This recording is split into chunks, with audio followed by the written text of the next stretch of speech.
ભરપેટ ગુજરાતી જમી લીધું, પગી ગયા મસાજ કરાવો ને, લઈ લીધું આઈફોન. માઉન્ટ આબુ ની બજારમાં એટલે રખડે થાકી ગયા ને, લાગી ગઈ ભૂખ, અને પછી પગી ગયા શુદ્ધ ગુજરાતી ખાવા. ભરપેટ જમી લીધું ને, પગી ગયા મસાજ સેન્ટરમાં. રાજાજી, અરે મિત્રો, એવું મસાજ સેન્ટર નથી, આ તો ફન માટેનું મસાજ સેન્ટર છે.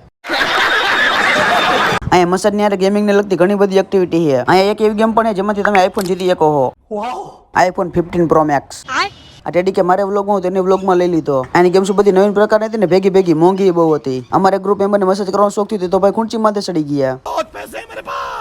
અહીં તો એક નવીન જેટની રેલગાડી દેખાણી, પણ આ રેલગાડી તો રોડ માંથી હાલે છે. રેલગાડી બેનો ખપખપી તો મને ઉપડે, પણ આ તો ખાલી છોકરા માટેની છે. આ હે આપણી ડ્રીમ કાર થાર 4x4. તમે લાઈક અને ફોલો નું બટન ફટાફટ દબાવજો એટલે આપણે ગાડી વેલા હર આવે. કેમેરામેન જલ્દી ફોકસ કરો. પછી તો આપણે પગી ગયા રમકડા વાળાની દુકાને, પણ રમકડા એટલા મોંઘા હતા કે એની વાત જ જવા દો. અને આ સિંચન નો હારે, તમે કોઈ એને ઓળખતો જરા કોમેન્ટ કરજો. ત્યાંથી પછી આપણે નીકળી ગયા માઉન્ટ આબુની ટોચ એટલે કે ગુરુ શિખર ઉપર જવા.